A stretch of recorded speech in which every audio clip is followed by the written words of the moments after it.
सच्चिदानन्दरूपाय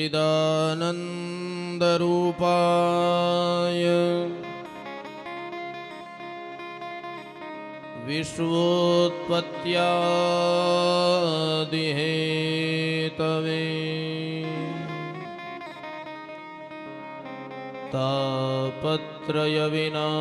तापत्रयविनाशाय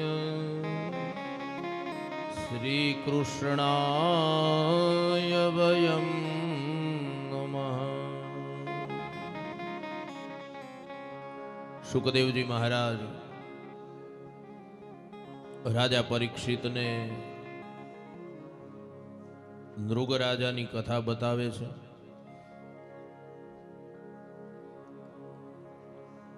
एक बार सांब प्रद्युम्न वगैरह यादव भेगा मळी जंगल में एक पाणीना कुवानी पासे आव्या छे अने आ बधाए कुवानी अंदर एक कांचीड़ो जोयो छे। पेलो कांचीड़ो बहार निकळवा माटेना प्रयास करे, कुवामांथी बहार नथी निकળી શકતો। એટલે બધાએ ભગવાન કૃષ્ણને બોલાવ્યા કે પ્રભુ એક જીવ અંદર ફસાયો છે, બહાર નીકળી શકતો નથી। ભગવાન કૃષ્ણએ પેલા કાંચીડાને કૂવામાંથી બહાર કાઢ્યો। ભગવાન કૃષ્ણનો સ્પર્શ થતા એ કાંચીડામાંથી નૃગરાજાનું રૂપ લઈ અને ભગવાન કૃષ્ણની સ્તુતિ કરે છે। यादवों ने बधा भगवान कृष्ण ने पूछे छे कि प्रभु आ कोण छे? कांचीड़ा मांथी नृगराजा बनी अने तमारी सामे उभा रह्या, आ कोण छे? भगवान जवाब आपे छे कि आ नृगराजा छे। पूर्व जन्मनी अंदर सोनानी खरी वाली अने सोनाना शिंगड़ा वाली गायोनु दान ब्राह्मणों ने दररोज करतो हतो। पण एक वार घटना एवी घटी के एक गाय ने एक ब्राह्मण ने दान में एणे आपी दीधेली अने भूल में पेली गाय नृगराजानी गायोनी साथे भળી જાય છે। જે ગાય દાનમાં આપી છે એ જ ગાય। નૃગરાજા ભૂલી ગયા કે આ ગાયનું મેં દાન કર્યું છે। બીજા દિવસની સવાર થાય પાછી એની એ જ ગાય બીજા ભૂદેવને દાનમાં આપી દીધી। એટલે પેલા જે ભૂદેવને ગાયનું દાન કર્યું હતું એ ભૂદેવ નૃગરાજાને કહે છે કે હે નૃગરાજા, એકવાર आ गायनु दान ते मने करी दीधुं अने पछी इनी गायनु दान तू बीजा भूदेव ने करे छे। जा हूँ तने श्राप आपू छूं के तू कांचीडो थई जाईश। सज्जनो, आ कथा मात्र नृगराजानी नथी, आपड़ा जीवननी छे। आपणे अहींया आवुं भगीरथ कार्य करीए ने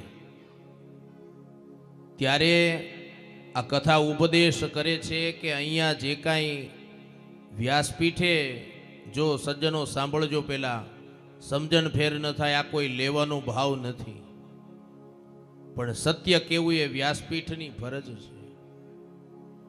घणी वार कथाना आयोजनो एवा थता होय के शास्त्रीजी व्यासपीठे आवे ए बधुं अमारुं, पण याद राखजो अहींया आवी अने कोई अर्पण कर्युं एनो अधिकार मात्र ने मात्र वक्तानो ई वक्तानी थाळीमां पड़ी जाय અને પછી એનું એ લઈ અને તમે બીજે ક્યાંય દાનમાં વાપરી શકતા નથી। આ ભાગવતજી बतावे છે।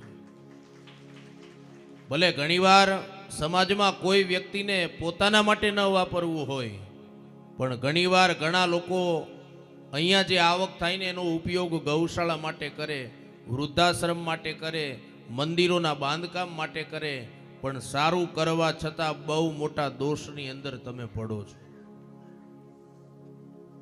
हाँ, वक्तानी अनुमति होय तो तम तारे आगळ वधजो, पण पेला एक वार एने पूछी लेजो। नृगराजानी कथा बतावी छे ત્યાં ભગવાન કૃષ્ણ બ્રાહ્મણોની મહત્તા બતાવે છે. કૃષ્ણ પરિજનમ પ્રાહ ભગવાન દેવકી સુત બ્રહ્મણ્ય દેવો ધર્માત્મા રાજન્યાનનુશિક્ષયન. ભગવાન કહે છે કે બ્રાહ્મણો મારું મસ્તક છે. ભગવાન કહે છે બ્રાહ્મણોએ એનું કર્મ સમાજની અંદર ન ભૂલવું. ભગવાન કહે છે સમાજ માટે બ્રાહ્મણોએ ઉદારતા રાખવી, મોટું મન રાખવું, વિશાળ દ્રષ્ટિ, ભગવાન વિષ્ણુની જેમ વ્યાપકતા, દીર્ઘ દ્રષ્ટિ બ્રાહ્મણોએ રાખવી. ભગવાન કહે છે કે બ્રાહ્મણ મને અતિશય પ્રિય છે. એ ભૂદેવનો મહિમા ભગવાન કૃષ્ણએ ગાયો છે. દાઉજી મહારાજ વન યાત્રા માટે નીકળ્યા છે. પાંડવો દ્વારા રાજસૂય યજ્ઞની તૈયારી થાય છે. ભગવાન કૃષ્ણ યુધિષ્ઠિરને કહે છે કે યુધિષ્ઠિર, પૃથ્વી ઉપરના જેટલા પણ રાજાઓ છે બધાને જીતી અને પછી રાજસૂય યજ્ઞ કરો. અને એમાં પેલો જરાસંધ, પાંડવોએ બધા રાજાઓને જીત્યા પણ જરાસંધને ન જીતી શક્યા. ફરીવાર કહું, જરાસંધ એટલે વૃદ્ધાવસ્થા. કાળ આવે ને ત્યારે એની નિશાનીઓ બધી આપે છે, પણ આપણે સમજી શકતા નથી સજ્જનો. ધીમે ધીમે પગ જવાના ચાલુ થાય, માનજો ટિકિટ ફાટવાની તૈયારી. ધીમે ધીમે સાંભળવાનું ઓછું થાય, તૈયારી કરવાની. આંખે દેખાવાનું ઓછું થાય, તૈયારી કરવાની. માથાના વાળ સફેદ થઈ જાય, તૈયારી કરવાની. મોઢામાંથી દાંત પડી જાય, તૈયારી કરવાની. પણ ભગવાનનો બનાવેલો ભગવાનને બનાવે, માથામાં વાળ સફેદ થાય તો શું કરીએ આપણે?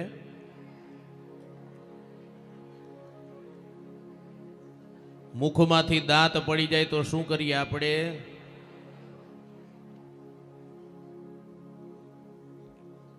એટલે જરા સંધ એટલે વૃદ્ધાવસ્થા. બૃહદ રથને કોઈ સંતાન નહોતું. આ જરાસંધ કોણ છે? બૃહદ રથને કોઈ સંતાન નહોતું. એક વિદ્વાને એને એક ફળ આપ્યું. બૃહદ રથને 2 પત્નીઓ હતી અને પેલા વિદ્વાને એને કીધું કે આ ફળ છે ને કોઈ એક પત્નીને તું ખવડાવજે, એટલે તારે ત્યાં સંતાનની પ્રાપ્તિ થશે. પણ ઘટના એવી ઘટી કે એ બંને રાણીઓએ, બંને પત્નીઓએ ફળને અડધું અડધું કરીને ખાધું. તો બંને રાણીમાંથી અડધા શરીર વાળા 2 દીકરાનો જન્મ થયો. અડધા શરીર વાળા 2 દીકરા. એટલે બંને રાણીઓએ શું કર્યું કે અડધા શરીર હતા ને એને ફેંકી દીધા. તો ત્યાં જરા નામની એક રાક્ષસી હતી. એ અડધા શરીરને જરા નામની રાક્ષસીએ જોયા. એ 2 શરીરને ભેગા કર્યા, નામ પડ્યું જરાસંધ. એનો સાંધો કર્યો એટલે જરાસંધ નામ પડે છે. 17 વખત ભગવાનની ઉપર ચડાઈ કરી 23 અક્ષૌહિણી સેના સાથે. ભગવાન કૃષ્ણ યુધિષ્ઠિરને કહે છે પૃથ્વી ઉપરના તમામ રાજાને જીતો, પણ પાંડવો જરાસંધને ન જીતી શક્યા એટલે ભગવાનને કીધું. એટલે ભગવાન કૃષ્ણ, અર્જુન અને ભીમસેન આ 3 જણા બ્રાહ્મણોના રૂપની અંદર જરાસંધની પાસે જાય છે. જરાસંધની પાસે ભિક્ષા માગી અને ભિક્ષામાં દ્વંદ યુદ્ધ માંગ્યું છે. જરાસંધે યુદ્ધ આપ્યું. ભીમ જરાસંધની સાથે લડે છે. ભગવાને ભીમને પોતાના બળનું જ્ઞાન કરાયું અને એ જ વખતે ભીમે જરાસંધને ફાડી નાખ્યો કે જરાસંધનો વધ થાય છે. રાજસૂય યજ્ઞ થાય છે અને રાજસૂય યજ્ઞની અંદર પાંડવોએ ભગવાન કૃષ્ણને અગ્રસ્થાન આપ્યું છે. અને આ વાત શિશુપાલને ન ગમી એટલે યજ્ઞમાં ભર સભાની અંદર વિદ્વાનો, સંતો, ઋષિમુનિઓ, બ્રાહ્મણો, સગા સંબંધીઓ, સમાજની ઉપસ્થિતિમાં બધાની સાક્ષીએ, બધાની વચ્ચે શિશુપાલે ભગવાન કૃષ્ણને 99 ગાળ આપી. 99 વખત ભગવાન કૃષ્ણનું ભર સભાની અંદર અપમાન કર્યું. સજ્જનો કથા ઉપદેશ કરે, જ્યાં સુધી સમાધાનની એક પણ બારી ખુલ્લી હોય ને ત્યાં સુધી યુદ્ધ માટેનો પ્રયાસ ન કરવો, બને એટલું સહન કરવું. 99 ગાળ ભગવાન કૃષ્ણએ ખાધી અને 100મી ગાળ આપવા જ્યાં શિશુપાલ જાઈને ભગવાને સુદર્શન ચક્ર અને છૂટું મૂક્યું, શિશુપાલનો વધ કર્યો છે. રાજસૂય યજ્ઞ પૂર્ણ થાય છે અને એ રાજસૂય યજ્ઞની અંદર ભગવાન કૃષ્ણએ બ્રાહ્મણોએ જે ભોજન કર્યું ને એની એઠી પતરાવળી ઉપાડી છે અને એઠી પતરાવળી ઉપાડી ભગવાન માથે મૂકીને જતા હતા ને, એમાં રહેલું એઠું પાણી ભગવાનની ઉપર પડ્યું અને ભગવાન કૃષ્ણ એમ બોલ્યા કે બ્રાહ્મણોના પ્રતાપે મારા યાદવ કુળના તમામ પિતૃઓની સદગતિ આજ થઈ ગઈ છે. બ્રાહ્મણોની સેવા ભગવાન કૃષ્ણએ બ્રાહ્મણોને ભગવાને બહુ માન આપ્યું છે, કારણ કે બ્રાહ્મણો છે એ પૃથ્વી ઉપરના ભૂદેવ છે. પણ એના માટે મારી એક શરત છે સજ્જનો, કે બ્રાહ્મણ એનું બ્રહ્મત્વ ન ગુમાવે. બ્રાહ્મણ ત્રિકાળ સંધ્યા કરે, ગાયત્રીની ઉપાસના, મહાદેવની ઉપાસના કરે, સૂર્યનારાયણને જળ અર્પણ કરે, અધ્યયન કરે. બ્રાહ્મણની પાસે કેટલી મૂડી છે, કેટલા પૈસા, મોટર ગાડી, બંગલા, એનાથી એનું આંકલન ન થાય. પણ બ્રાહ્મણમાં વિદ્વત્તા કેટલી છે, એ વિદ્વત્તા બ્રાહ્મણનું સાચું ધન છે. એ બ્રાહ્મણનો મહિમા ગાયો છે. શાલ્વના વધની કથા, બલરામજી દ્વારા બલવલના વધની કથા બતાવી છે અને ત્યાં ભાગવતની કથા સુદામા ચરિત્ર તરફ આગળ લઈ જાય છે. ભગવાન કૃષ્ણના પરમ પ્રિય મિત્ર છે.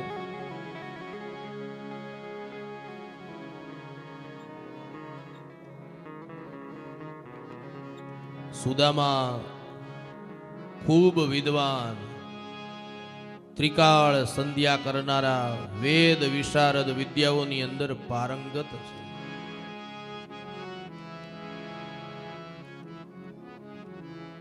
અને સુદામા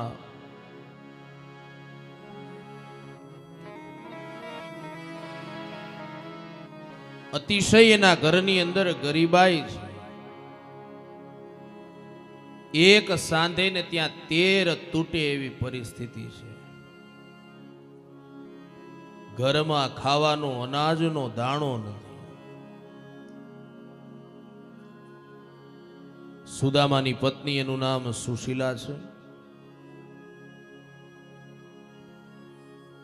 4 દિવસો થાય અને સંતાનો ખાવું ખાવું કરી કરી અને ભૂખ્યા સૂઈ જાય. પણ સુદામા કેવા છે? અયાચક બ્રાહ્મણ છે. સુદામાએ કોઈની પાસે હાથ લાંબો કર્યો નથી. સુદામા વિચાર કરે, મરી જાવ પણ કોઈની પાસે માગું નહીં.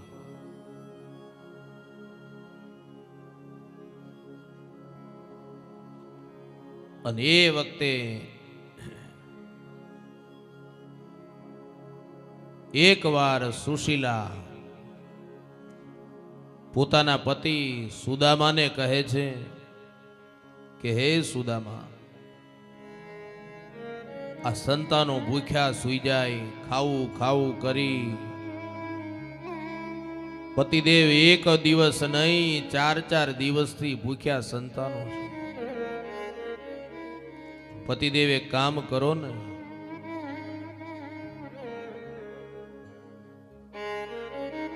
દ્વારકાનો નાથ તમારો મિત્ર છે, એકવાર પ્રભુ તમે એની પાસે જાઓ. સુદામાએ સુશીલાને કીધું કે દેવી, દ્વારકાનો નાથ ભલે મારો મિત્ર રહ્યો, પણ દેવી આ સુદામા માગે નહીં હો. માગું ને તો મારું જ્ઞાન લાજે. સુશીલા કહે છે કે સુદામા, હું તમને માગવાનું નથી કહેતી, તમે માગતા નહીં, પણ એકવાર દ્વારકા નાથની પાસે જાઓ તો ખરા. સુદામા કહે છે કે દેવી, ભગવાનની પાસે જઈએ ને ત્યારે ખાલી હાથે ન જવાય. દેવી, ભગવાનની કથામાં સત્સંગમાં જઈએ ખાલી હાથે ન જવાય, કંઈક લઈને જવું જોઈએ. સુશીલા ઘરની અંદર નજર કરે, એક અન્નનો દાણો ઘરની અંદર નથી. ભગવાનની પાસે જવા માટે શું આપવું? અને એ વખતે સુશીલા બાજુના ઘરે જાય, આડોશ પાડોશમાં, અને એક ચપટી એક મુઠ્ઠી પૌવા લાવી. પણ ગરીબાઈ એટલે કેવી ગરીબાઈ, એ પૌવાને બાંધવા માટે કપડું નથી ઘરમાં. થીગડા મારેલી એ સાડી સુશીલાએ પહેરી. એ સાડીના 2-4 લીરા કટકા ભેગા કર્યા અને પેલા મુઠ્ઠી પૌવાને બાંધ્યા છે. સુદામાને પૌવાની પોટલી આપી, હાથમાં લાકડી લઈ, શરીરે માત્ર એક ધોતીને ધારણ કરી, શુક્લકડી શરીર, અને સુદામા ચાલતા ચાલતા ચાલતા ધીમે ધીમે પોરબંદરની બહાર નીકળ્યા છે.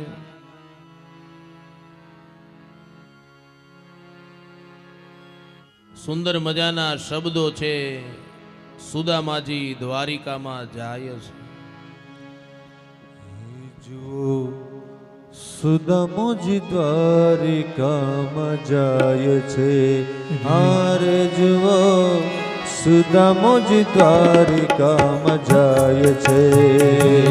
જુઓ સુદામાજી દ્વારિકામાં જાય છે.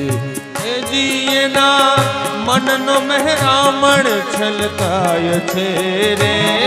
જો મનનો મહેરામણ છલકાય છે રે. જુઓ સુદામોજી દ્વારિકામાં જાય છે રે. જુઓ સુદામાજી દ્વારિકામાં જાય છે. હા, સુશીલા કહે છે સ્વામી શિશુ ભોજનની ખામી. સુશીલા કહે છે સ્વામી ભોજનમાં શું ચૂકાવે. સુશીલા કહે છે સ્વામી શિશુ ભોજનની ખામી. સુશીલા કહે છે સ્વામી શિશુ ભોજનમાં ખામી. કે જી તમારા દોસ્તર દ્વારિકાના નાથ છે રે. તારા દોસ્તર દ્વારિકાના નાથ છે રે. તુઓ સુદામોજી દ્વારિકામાં જાય છે રે. જુઓ સુદામાજી દ્વારિકામાં જાય છે. શ્રી રાધે.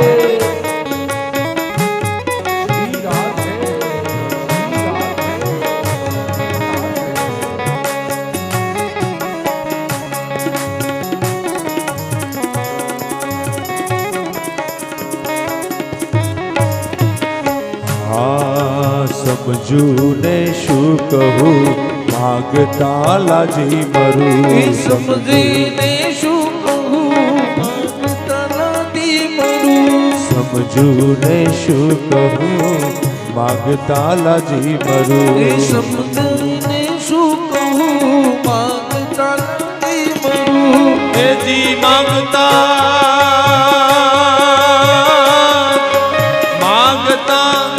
માનવીનું માન ઘટી જાય છે રે તો માંગતા માન ઘટી જાય છે રે જુઓ સુદામા દ્વારકામાં જાય છે રે જુઓ સુદામા દ્વારકામાં જાય છે રે જુઓ સુદામા દ્વારકામાં જાય છે.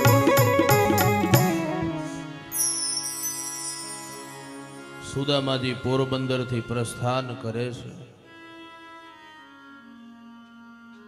હાથમાં એક લાકડીનો ટેકો છે.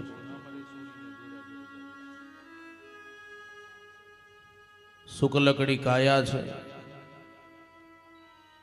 પવાની પોટલી લઈ અને સુદામા ભગવાનના દ્વારિકા ધામમાં જવા માટે પ્રસ્થાન કરે છે.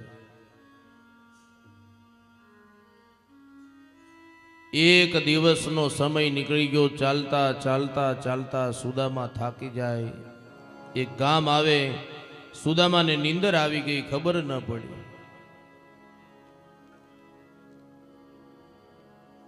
અને અખિલ બ્રહ્માંડનો નાયક દ્વારકાધીશને ખબર પડી ગઈ મારો સુદામા નીકળ્યો છે. 4 દિવસથી અન્નનો દાણો મોઢામાં નથી મૂક્યો. એ ચાલીને નહીં પહોંચી શકે. ગરુડજીને આજ્ઞા કરી કે ગરુડ, મારો મિત્ર, મારો સખો સુદામાને લઈ અને દ્વારિકા લઈ આવો. ભગવાનની આજ્ઞા થઈ. ગરુડજી નીકળ્યા છે. સુદામાને લઈ અને દ્વારિકા નગરની અંદર મૂક્યા. સૂર્યનો ઉદય થાય. સુદામા જાગી, સંધ્યા વંદન કરી અને ત્યાંના લોકોને પૂછે, ભાઈ આ કયું નગર છે? જવાબ મળે દ્વારિકા. અને સુદામા રાજી થઈ ગયો. મારો દ્વારિકા, મારા દ્વારકાધીશનું ગામ આવી. ચાલતા ચાલતા એ સુદામા દ્વારકા નગરના એ દરવાજે 2 બંદીવાનો ચોકી પહેરો કરે ત્યાં ઊભા છે.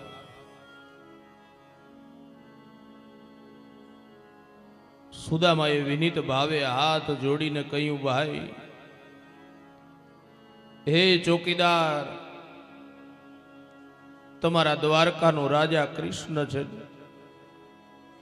એનો સખો છું, એનો મિત્ર છું, એને મળવા આવ્યો છું. અને ચોકીદારોએ સુદામાની ઠેકડી ઉડાડી. અંગે પહેરવા કપડું નથી, એક ધોતી ફાટલ તૂટલ થીગડા વાળી પહેરી છે. શુકલકડી કાયા છે. ક્યાં સોનાની નગરી દ્વારિકા, એનો રાજા કૃષ્ણ, એનો મિત્ર આવો થોડો હોય. સુદામાને ધક્કો માર્યો. અને પવિત્ર બ્રાહ્મણનો દીકરો સુદામા પડી જાય. સુદામા પેલા બંદીવાનને કહે છે, ચોકીદારને કહે, ભાઈ, મને મારા મિત્ર કૃષ્ણને મળવા દો. હું લેવા નથી આવ્યો, હું મળવા આવ્યો. અને એ વખતે સુદામા રુદન કરતા અંતરના નાદથી પેલા ચોકીદારને કહે છે કે, હે ચોકીદાર, મને મારા કૃષ્ણના દર્શન ન થાય ને તો આજે હું પ્રાણ ત્યાગી દઈશ, પણ અહીંયાથી જઈશ. એકવાર એને વાત કરો કે તમારો મિત્ર પોરબંદરથી સુદામા નામનો બ્રાહ્મણ આવ્યો, એ ના પાડશે ને તો હું જતો રહીશ.